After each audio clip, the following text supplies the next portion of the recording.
All right. I think we are at time. I think we can start, yeah? Thank you very much for joining us for this session. Ladies and gentlemen, my name is Judy Karioko. I'm a senior program manager at an institution called IREX. Honored to be here and to engage with you. And thank you also for those who are streaming online. So for this session, we are going to try as much as possible and unpack why safety by design can be leveraged as a competitive advantage, particularly for those of us who are developing technologies aimed to advance development across board, those of us who are building, those of us who are advising or also creating and leveraging tech itself to address world problems. So to kick off, I'd just like to set the pace a bit and ask those in the room, what does safety mean to you? What does it mean, for instance, to have something being safe? Yeah? Don't be shy. This is a safe space, yeah? You could shout it. Yes, please. And perhaps if you could give an example of anything that is safe, you think is safe. Okay, sure. Well, in the technical aspect, safe means when something goes wrong, there is like processes and procedures to handle it.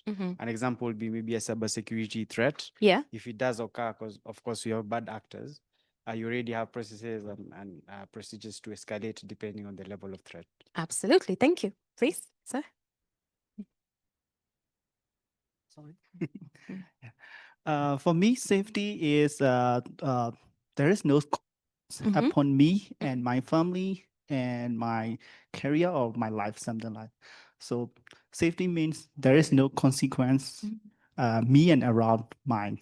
There is Now no what? consequence for you and your family Yeah, and yeah. anything else around you. Thank you so much. Anyone else? Any product that makes you feel safe? It doesn't have to be a digital product. How about this building? Is it safe? Is it safe? Maybe. Questionable? Subjective? Maybe. Yeah. But I think we need to anchor this, and most of the conversations I've been able to attend, and you can all attest to, for this particular conference, there have been themes that are emerging. Matters to do with trust, safety within digital platforms, ethics, and also ensuring that technologies that we are deploying are built with safeguards in mind, ensuring that we are not amplifying more harms. So just to kick off, we'll be sharing a bit about IREX. We are a global nonprofit, and we work mostly across partners, across various sectors around the world. Our role mainly evolves around working with governments, the private sector, and also other partners to ensure that we are driving change around the world. And this is anchored in 3 key horizon goals to ensure that we are supporting leaders bridge divide, ensuring that we are working to ensure and provide pathways for them to continue building trust and collaboration, and also building together with other communities, solutions that are able to amplify change within different communities around the world. We also advance our education priorities by ensuring that learners around the world are succeeding and also entering dignified work, that they are leveraging technology, and also ensuring that workforce readiness and dignified work is also a key priority. And our third main horizon goal, which falls primarily under where we work, is to ensure that we are ensuring people are thriving in this tech-driven world by ensuring that they're exercising their agency, their independence, and that they're also making informed choices, as well as digital technology, including AI, is built with human dignity on mind and also community well-being. And now also noting that the many conversations you've had today and also in the previous days is how AI, for instance, has been the hype. It's the thing, right? I have been introspecting and myself and just trying to think, so is technology supposed to serve humanity, or is humanity supposed to serve technology? And there has been so many angles as to which we can look at how technology has morphed and how it's now driving, I say innovation, not just innovation, but change across board. And unfortunately, some of those impacts that it is bringing are digital harms. And this is not primarily for AI, Now, AI has changed the game, but also digital tools that we use on a daily or that we are aiming to ensure that our communities are uptaking. And I would say this because there are many, many forms of abuse that we have continued to witness, particularly in our area of work, aiming to address technology-facilitated violence, which is unfortunately disproportionately impacting women and girls and other vulnerable populations in unprecedented forms. And this is not to discount experiences of other young men and women and also men in general and across board. But we have seen that digital harms are being perpetrated at times with the solutions that we built, but we may be aiming to do good or create a solution that, for instance, enhances efficiency. But in the back end, are we really looking to see or ask ourselves or identify any of the risks that our users or unintended users of the platforms we are building are facing? And this cuts across board, not just for the platform itself that we're building, but it also cuts across the data that we are harnessing, the data that we're using to build these tools. Is it ethical? How was it sourced? What is it used for? And how is it impacting communities? And in the long run, we also see that there is more and more evidence that the harms are becoming more and more systemic, meaning that the way we are building and deploying technology is in itself an amplifier of harms. I'd give an example of a simple tool. You may be creating a community solutions tool aimed at addressing or ensuring that communities are accessing technology, let's say devices, right? And in the end, you find that as a result of having that access, perhaps it has increased chances of intimate partner violence in households as a result of that. Or people use a certain technology thinking that they're safe, but in the end, they're either targeted with the same technology that was meant to do better, and their data gets in the wrong hands or is misused to do something bad. Yeah. So that is some of the anchors that we are dealing with. And so for this session, we're going to cover a little bit about the digital harms and how they are systemic. The good thing about a systemic problem is that it always has a solution. Yeah. And we'll unpack that shortly. And so some of the characteristics and impacts of harms that we have said, particularly those in digital platforms, is that they provide avenues for anonymity, and this cuts across board all digital platforms, including the internet itself. It has provided a veil where people are being able to harm others anonymously, right? Even with the tools that we are building. We have seen automation, and this has particularly been led by the emerging technologies, including AI and others that are evolving now. Impunity around how digital tools are used, and perpetrators, for instance, those who hide under the veil or are more often than not unnamed characters. Now it has evolved to even bots and everything else harming others. The lack of accountability has led to amplified impunity and harm against others. And perpetuity, where the mere fact that some of these harms that are perpetrated online, particularly abuse, non-consensual intimate abuse, deep fake content, and everything that is being meted out here, it is perpetual, particularly on the internet. It never forgets. The propagation, we've seen how it's being propagated at scale for profit, and also that action, most of these harms are done at a distance, and the normalization of it has become like, this is something that we can expect.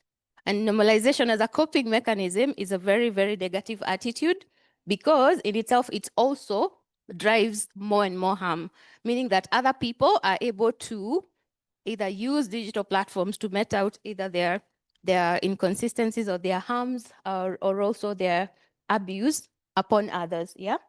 And of course, some of the harms we have seen and can attest to, I would welcome you to read more about tech-facilitated gender-based violence, but we do have resources on that as well, is the harm that is causing, not just to the users of the platform, but this is harm that is caused on instant.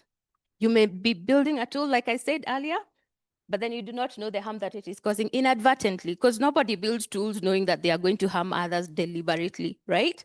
But you may find, for instance, if you're building, I'll give an example of some of the cases that we've had from survivors we've been able to work with. Take, for example, a fintech tool built to enhance access to simple loans to users, right? We have had experiences, particularly of women saying, yes, I use the finance app to get a small loan, but at the end of the day, I kind of delayed in my payments. And the apps and whoever owned this platform ended up calling and embarrassing me, either through my community, my contact information. And given that they did not understand, once they signed on to this platform, they give access to the developer to have access to their contact list, right? And then, of course, the developer will say it was on the terms and sees, you accepted, this is okay. But it has gone to also cause lots and lots of harms, particularly for women in politics and public life who have been shamed, and also ordinary women shamed. And the psychological harm that you're seeing these tools met is really, really questionable. We've seen a lot of exclusion and loss of opportunities, particularly for platforms that have or embed biases in them. And this may be intentional or unintentional. We've seen a lot of economic harm in terms of trying to remedy the harms that are caused by our platforms. So we need to have this in mind as well. There's also the risk of offline violence. Again, I had mentioned how there's an intersection, and it's a continuum between violence that is often at times related to online violence that's kicked off, for instance, through online harassment. And then in the end, you find some people are actually, for instance, geotagged or targeted as a result of using a platform. There's also the aspect of silencing, particularly for those who choose or opt out of using digital tools whatsoever, be they social media platforms, be they even, for instance, registration, or even using platforms such as the ICT4D1 for fear of speaking out or even having violence that they've experienced before meted upon them. And again, we all know about the stigma associated with this, and the fact that this is a costly affair. So I hope that this just paints a picture of some of the harms that our digital platforms, anything that you're building or deploying out there, we need to be cognizant and ensuring that we are having this in mind. And so what is safety by design? Sorry, I apologize. I have to rush a bit, but then in the interest of time, I'd like us to just think of this, and thank you for those who have shared examples. So I think most of the time for us, we do consider safety as something that does not give us, like he said, something that makes us feel secure, makes us feel we're okay, yeah? All right. And then as we build digital platforms, nobody wants to ensure that our platforms are being misused out there. So safety by design itself, it's an approach, it's a proactive approach that aims to anticipate the harms before they occur, right? And this is not just a tick box exercise where you say, oh yeah, my platform is safe. I have done age gating and 18s are not able to access my platform. Oh yeah, it goes deeper into that because it ensures that we are centering the users of our platforms, and they're making them core on the design, on how we are building and designing these products. And this is not just on the design phase, or you just do a survey and say, yeah, I'm building a platform for young boys to be able to access anything or a gaming culture, but you have to ensure that you understand some of the risks that they can be meted upon them and put in place measures to mitigate them at hand. Why is this important? It's good to ensure that it's intended rather to ensure that platform operators are able to anticipate the harms before they occur. And we can all attest to how costly it is, not only from our point of business, but also from our reputation and trust. If users are not able to trust our platforms, or they had a negative experience as a result of using our platform, right? Most likely it will provide or even breach that trust. And again, the business idea becomes unviable. They end up not using the product as much as possible. And again, safety by design in itself is it's a culture, really. You integrate it across board. And since it entails just ensuring that you're being intentional in every single step of when you're designing your products. I know most of us mostly rush to market, particularly because, for instance, you have a novice idea and you want to build it out to create this solution to be able to address various problems. But to what effect are we considering the users of these platforms and the harms that can be meted upon them, and the overall cost of mitigating the harms before they occur or even after they occur? I'll give an example, like I had shared earlier about this house. For it to be a sound house like this, there had to be at least a design, right? An architectural design to know if you build it this way and then you put a roof here, or you extend village market to the other side, we wouldn't have a bridge, or the roof would collapse when it rains. So it was intentional, right? They didn't actually build this and then say, oh yeah, we're gonna wait and see if something happens out there, we'll patch it when it comes. We get the drift, right? So it's about that intentionality, and it's not something that can be done by just the devs alone, the developers alone. It's not a role for the trust and safety teams alone. It's an everybody situation. Ensuring that we are also drawing our red lines, knowing that if we are designing our community health tech programs, what are our non-negotiables? Yeah? Or do we just rush to say, hey, did you see what Gemini launched, Juicy? Oh, sorry. Did you see what Gemini launched the other day? This tool, we're going to use it without even having that intentionality. Wait. What does it mean? What are some of the risks that can be, does it have for us as a company? What are our ethos? What are our values, right? And what are our intended users? Those should be actually central. And again, we're not doing it to ensure that we are taking a box of, oh, yeah, we have to be compliant with GDPR. Do it? No. It has to be intentional. And I'll show you a bit some of the principles that you can use to do that. And so why does it matter? I think I have alluded to this. Safety by design, again, it ensures that the measures are put in early while you're developing the product to be able to minimize risks and also to build trust. We can attest to some of the platforms that have been deployed out here. I don't want to name any platforms because of liability issues, but we all know and we can attest to some of the harms that we are seeing out here. How many of us have used a platform that was not built with them in mind? I can see some hands. How many of them are building platforms that are not built with users in mind? It's good to be honest, yeah?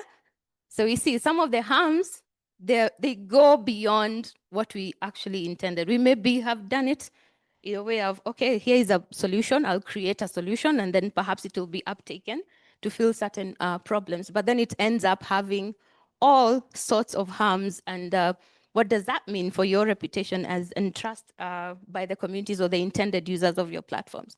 It's an ethical duty of care as developers to ensure that we are protecting users. We should not burden users of digital platforms with being the ones that are solely responsible for reading the terms and conditions or ensuring that minors are not having access to devices. We also have a moral and an ethical duty to ensure that the products we are building and deploying out there are safe and ethical. And at the same time, when harm occurs, we have a duty to mitigate it because nothing is perfect, all right? And we also have a responsibility of ensuring that the design choices we are making are not causing more harm upon others. This is also a very, very good strategy to ensure that when we implement safety by design practices, we ensure that we are mitigating, of course, operational, legal, and other costs that may be meted upon our various institutions or platforms or even our products as a result of the harm that they cause, right? And of course, this is important to ensure that we are fostering inclusivity, particularly for the most vulnerable, ensuring that we do not have to wait for such harm mitigation measures to be upon the user, but making sure that issues such as privacy first defaults, particularly for platforms that are likely to be used by children, are put in place earlier. And now, safety by design is not just a novice idea. I think it has been in the works for quite a while. Various institutions have been able to implement various frameworks depending on their areas of work. Some of you may be familiar with the E-Safety Commissioner, Australia's E-Safety Commissioner, the Trust and Safety Professional Association, among many other platforms, including UNICEF, who work closely with Five Rights. Ofcom is also the UK's regulatory agency, and as well as institutions such as the Center for Countering Digital Hate. Now, SBD itself has been rolled out as one of the ways to address the systemic harms that we are seeing and gaps that are meted out by digital products, particularly those in the tech sector who are most likely leveraging gaps, for instance, in policy to ensure that they are getting away with issues and not taking accountability. and also anchoring this on human rights and consumer protection engagements. And so we have seen some of these entities come up with very specific consulted and also inclusive safety by design frameworks to ensure that they are centering not only service provider responsibility, but ensuring that we are empowering users of our digital platforms with the autonomy to be able to understand the platform itself, to be able to have control of their privacy settings within your platforms, to be able to know what kind of data are you using or collecting about my platform, and among many other things. And I think a core aspect of this, particularly on the eSafety Commissioner's drive, I was listening to some of the beginnings of why safety by design was a key component, because most digital platforms often focused on security and privacy. Yeah, security itself leading on the infrastructure, the architecture of what you're building. And then, of course, privacy, yeah, maybe more or less for privacy of users. But then safety itself goes deeper into that, goes deep, and it also complements privacy. And most institutions were likely saying, oh, yeah, this product was built with safeguards, with security. But then at some point, children were able to breach it, or they were meted and exploited as a result of accessing it. Or we'll find that other people, particularly women and other persons with disabilities, for instance, were receiving more and more harm disproportionately than others. And so some of the very, very frameworks that have been put in place are to protect especially the most vulnerable populations that we are seeing, particularly children, and ensuring that they have this. And so at the core of all these principles, we see an emerging trend. So for us as IREX, we were able to put together a curriculum based on also consultations and leveraging, of course, on the existing safety by design frameworks. And these were anchored on, I'd say, 7 principles that are emerging as themes within all these other frameworks that are out there. And I'd love to say that these are not exhaustive, but we were fortunate enough to undertake safety by design piloting exercise where we were privileged enough to implement this in Kenya and the Philippines. We were able to do some consultations with survivors of online violence, the developers in each of the countries, as well as online safety regulators. And I think a key theme that was emerging is that some of the issues with our digital front and space is that everybody is focused on putting out the best product out there so that they can get the best return on investment as fast as possible. But what ethos are being used to build this and what safeguards are being put in place, it's determinant by the jurisdiction you're building or the platform that you're using. And so that disjointedness and the policy gaps that exist, the lack of also adequate response mechanisms to mitigate digital harms was creating this quagmire. So what do we do about it? Harms are being meted, but there's not much done. And so delving deeper into the problem, we say that this is a systemic problem.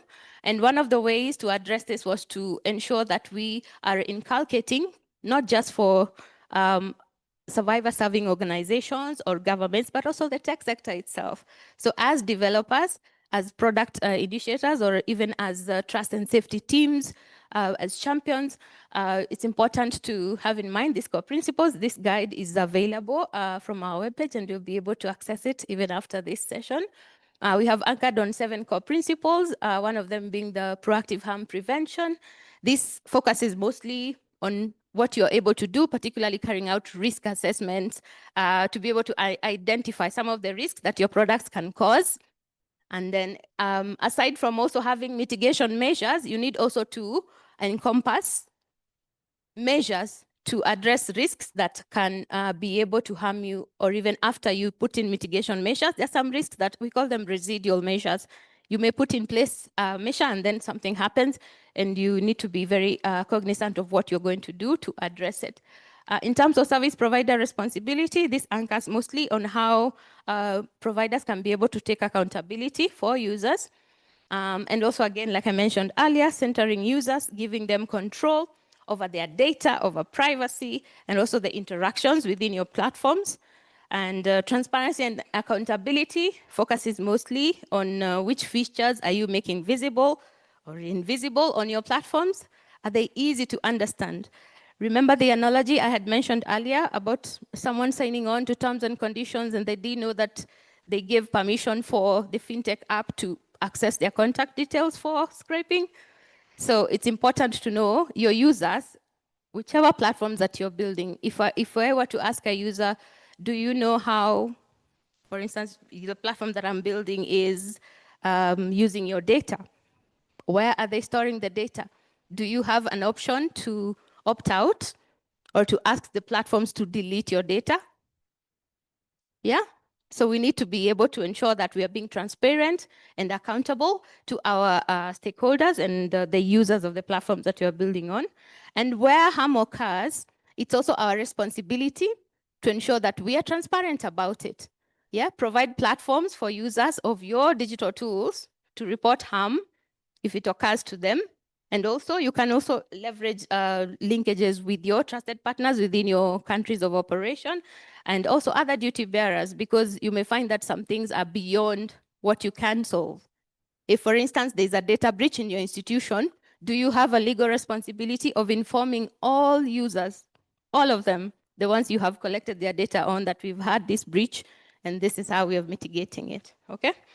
In terms of holistic life integration, this just focuses on the fact that safety by design is not just a one-off thing done during ideation or design. It's done iteratively, and where you find that there's a safety concern, you're able to mitigate it across board and do so iteratively and also update your platforms. In terms of synergy and between privacy and security, we spoke about this, and we see how safety complements privacy rather than competing with this. I think safety is more holistic and provides a more anchored engagement. Inclusivity is also very key because unfortunately, most of us tend to build tools with ableist mentalities in mind. By ableist mentalities, I'd say, particularly for persons with disabilities, we often discount these and put it as a afterthought patch, or just add an accessibility button, for instance, for online tools. Yeah, but that's not enough. You may find that, and in many places, we've had the privilege of working with persons with disabilities in particular to design platforms that are more inclusive for them. And this was really disheartening to know, but the persons with disabilities we worked with, they shared candidly, like we often feel like we are an afterthought.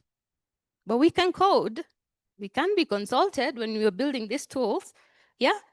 And it's not just about adding a voice to caption thing on your platform.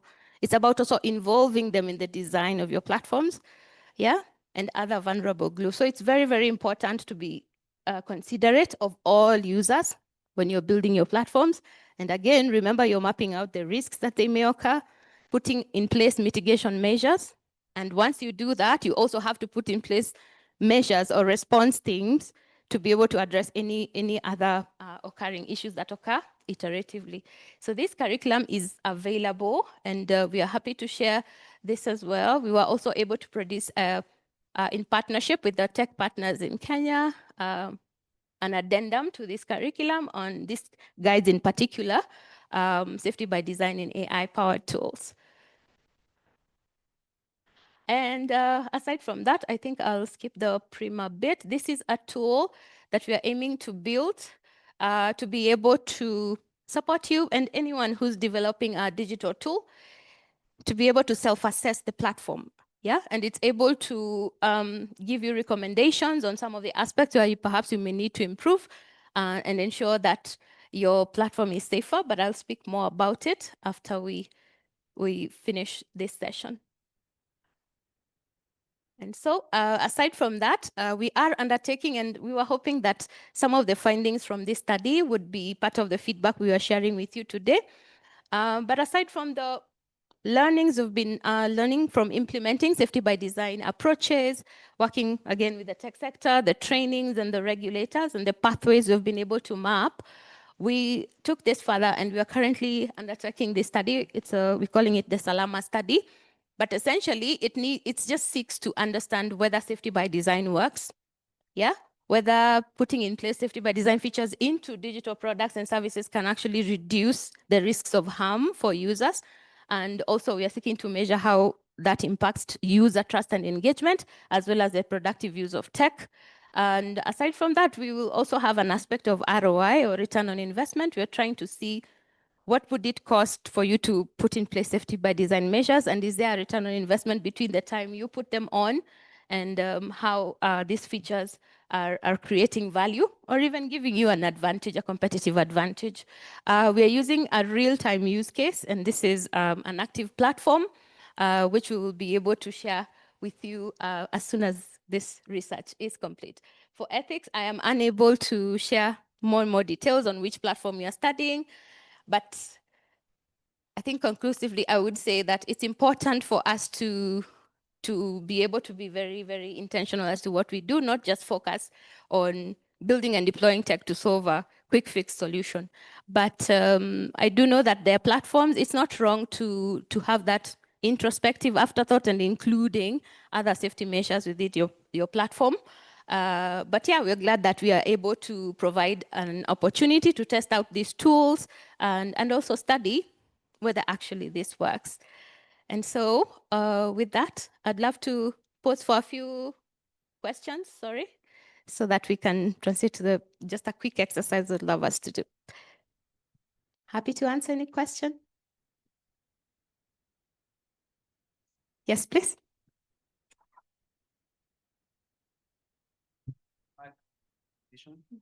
Very interesting.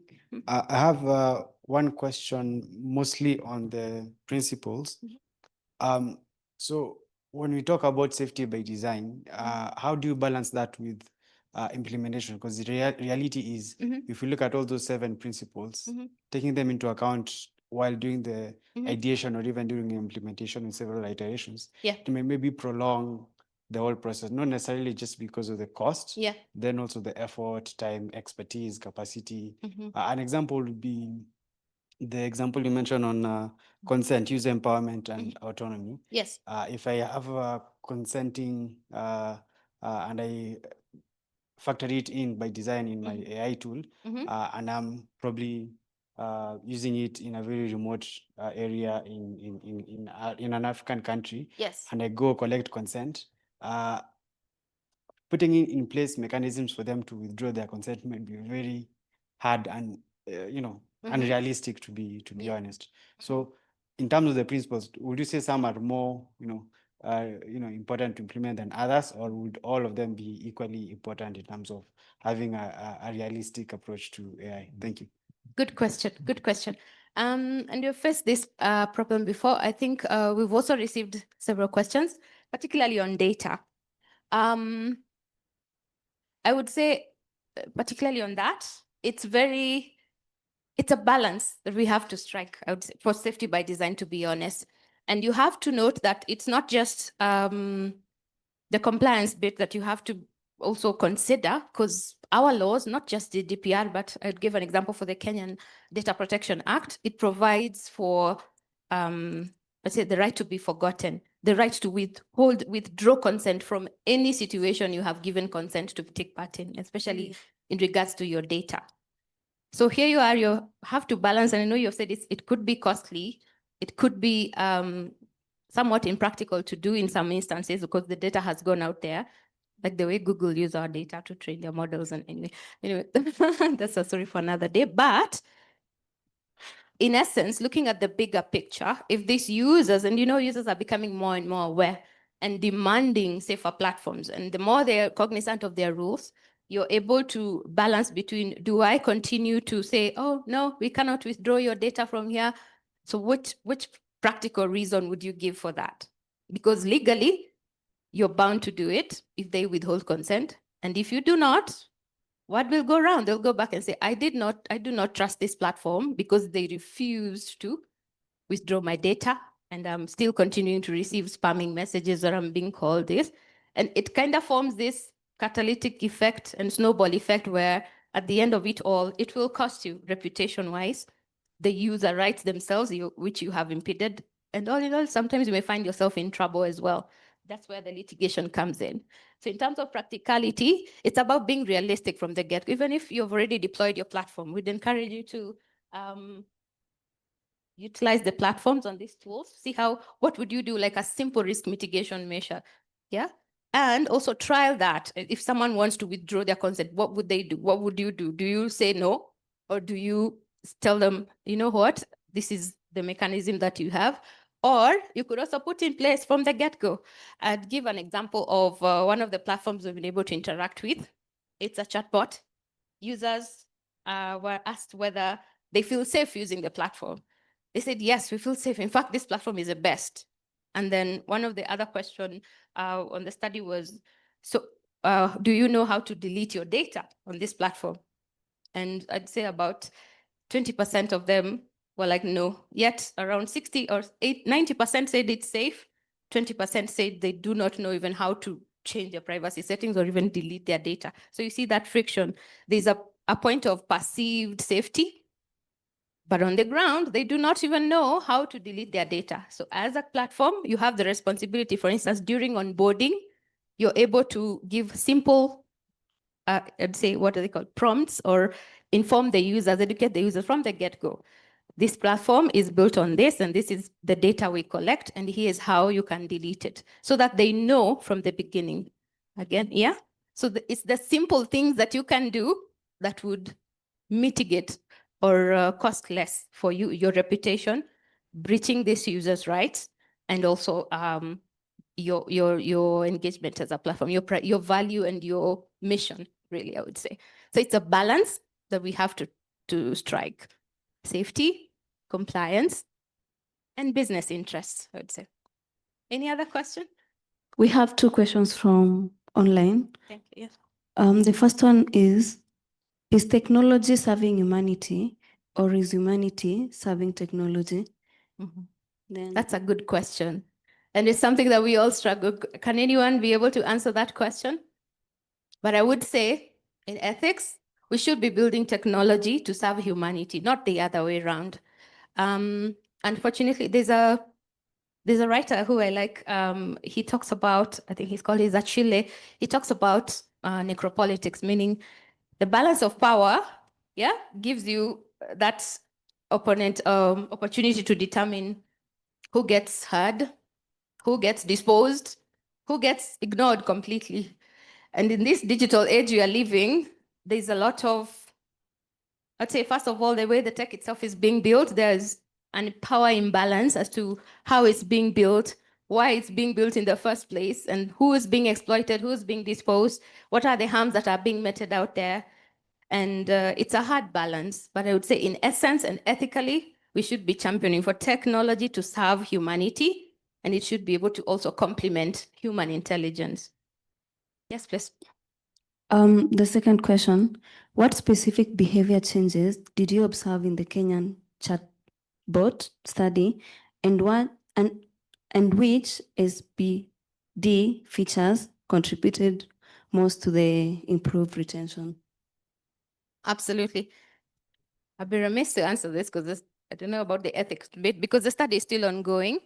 But I think some of the things that have worked, like the example I have just shared, it's simple things, user education on onboarding, because they need to know that you can't just assume that everybody will go and read your privacy policy, right? And ensuring that when users are being onboarded for the platform, you're simply putting simple information nuggets. This is what you're doing. This is a chatbot. You have to state that explicitly because we know the balances of people and the risks that have been meted out by people being addicted to using technology and disconnecting with the human interaction. But just the simple things like giving user information and awareness of how the platform works, how the data is being used, and how they can be able to delete this, giving them that autonomy from the get-go is very, very important. And aside from that, yes, I'd love to transition us. Is there any other question? Yes, please.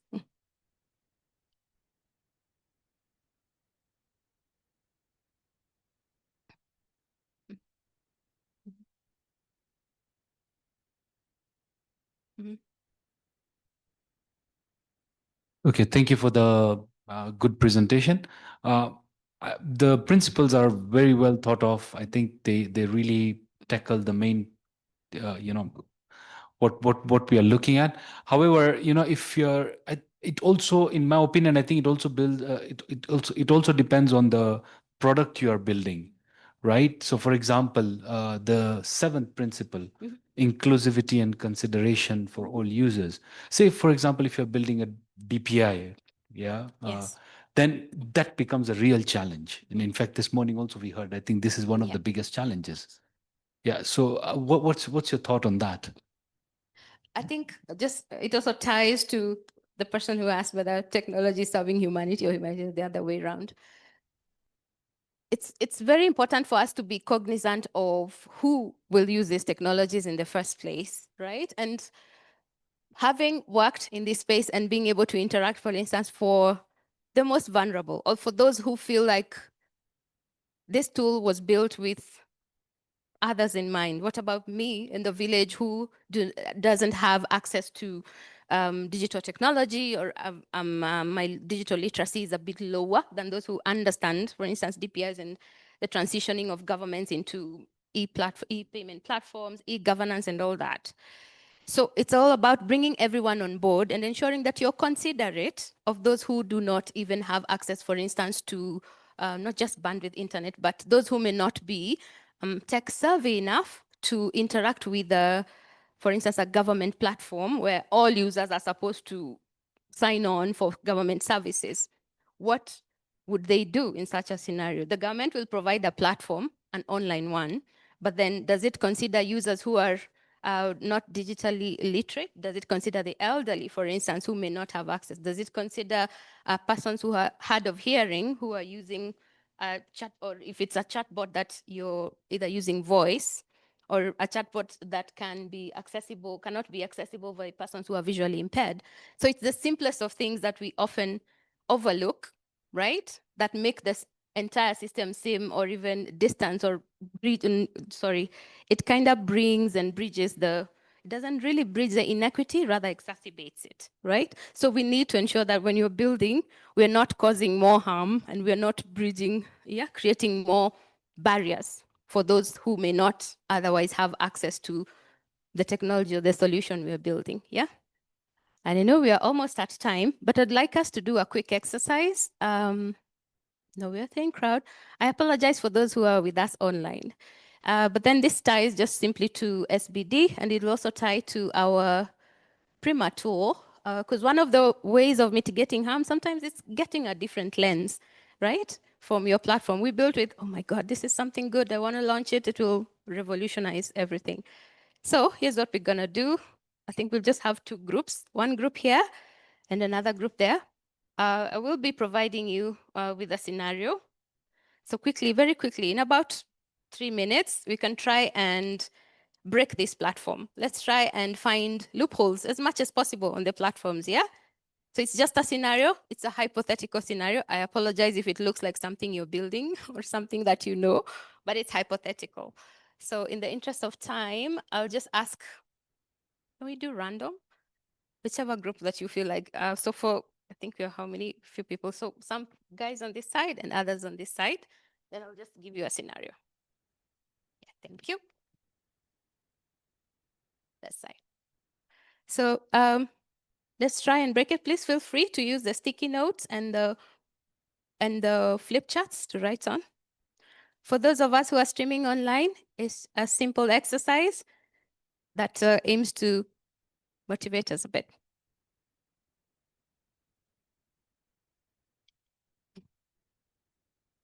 All right, so we have 3 minutes.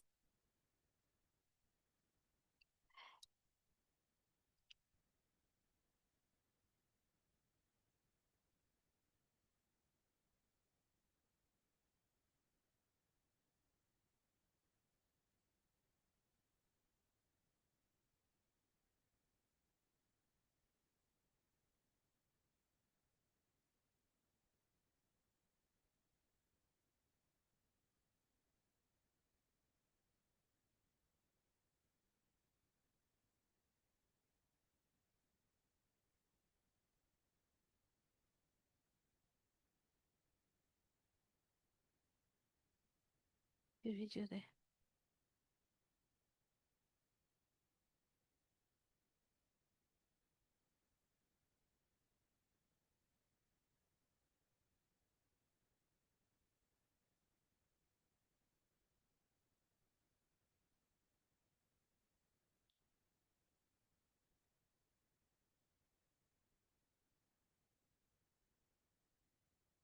Right.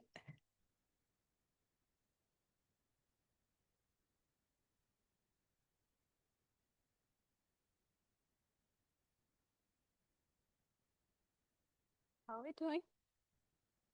Have we read through the scenario? Sorry. 3 minutes. Yes, yes. So, yeah, absolutely. So, yes, exactly. And try and break this system as much as possible. So now, so the first one is visual. Down on your sticky note to distribute them so that everyone can write. Any features, right? So many Let's reasons. just go for it. We probably don't have enough time to Yeah, build yeah, consent. okay, Should we just do number one, and then Just try and break it. What kind of harms? And but the scenarios are just hypothetical, yeah. So please feel free to go for it. Are there any risks or flaws you see in this? timing out for You have a pen? interaction? I'll give you one. Sorry. Timing out. It's a.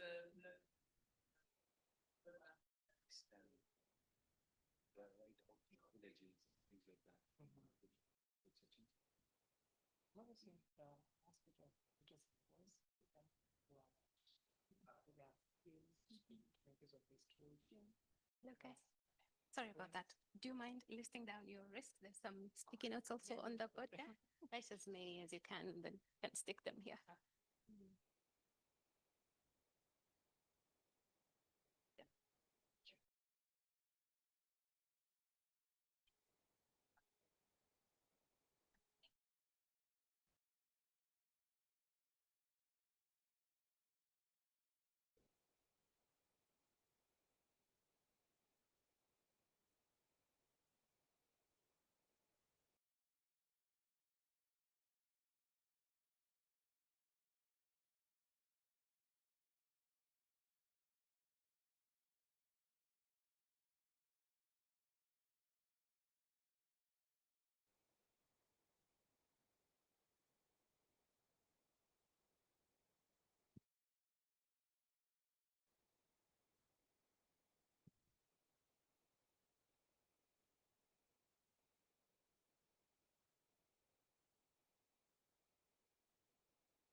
Please list your risks on the board.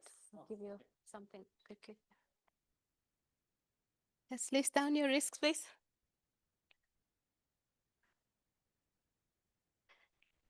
They don't have to be exhaustive. It's just for learning, yeah?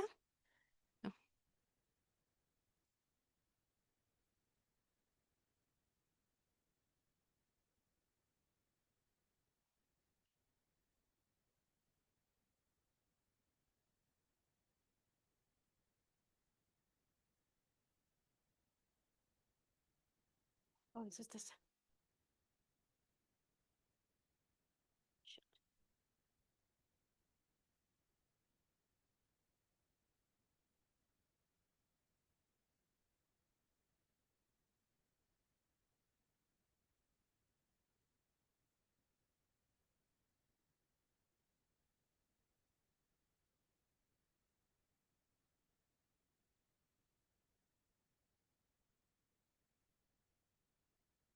All right.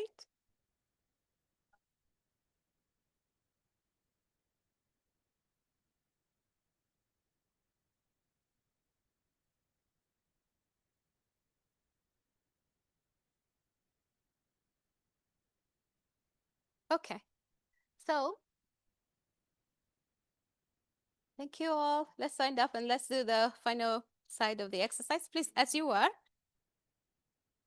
Would anyone from this group like to share a little bit about their innovation? Because now you're innovators, you've innovated a solution. Just an overview. What is it and some of the risks you've identified? Yes, the platform, just an overview of the platform and some of the risks. Yeah. Mike. Yep. So we had a platform which was being used to report GBV issues, and we had identified quite a lot of issues with it. There was a mapping tool, for example, and so we wondered whether somehow people might be able to some extent, trace who had reported certain incidents if there were very few cases in particular areas. We also felt that because the data was so sensitive, the people submitting it would need to have kind of total assurance of the privacy and the way that the organizations receiving the data would be using it. We also identified a bunch of different kind of usability issues as well, potentially around the language availability on the platform, whether the people that would need to be reporting using the platform would actually have access to their own private devices in order to be able to do that. Okay, sure. Thank you. And Thanks. this group, please. What was your innovation? Thank you. Yes, Amara. And just highlight some flaws. Yeah. Oh, okay, so we examined the flaws in this system. The system is Amara, the SRHR chatbot, and we picked the potential interaction of the 16-year-old who's visually impaired, living in a rural area with low bandwidth. Yeah, so we mainly focused on the potential flaws. Did we do anything around innovations to solve them? Not yet. All right. All right. So Yeah. thank you all. You've been good innovators. Now I'd like you to do one thing. In the spirit of the safety by design principles you've learned today, and maybe some measures that you input in your institutions, I'd like us to flip this group to kind of try and fix some of these flaws, and this group to kind of fix some of their flaws. All right. Can you just switch the boards instead? No, it's okay. You can switch. You can just switch. We can switch the boards and let the people stay where they are. You can just move and they move. They get to move to your place. Yeah. Yeah.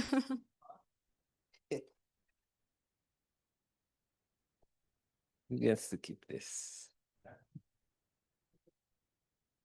Just try and fix at least one or two. Okay. I wasn't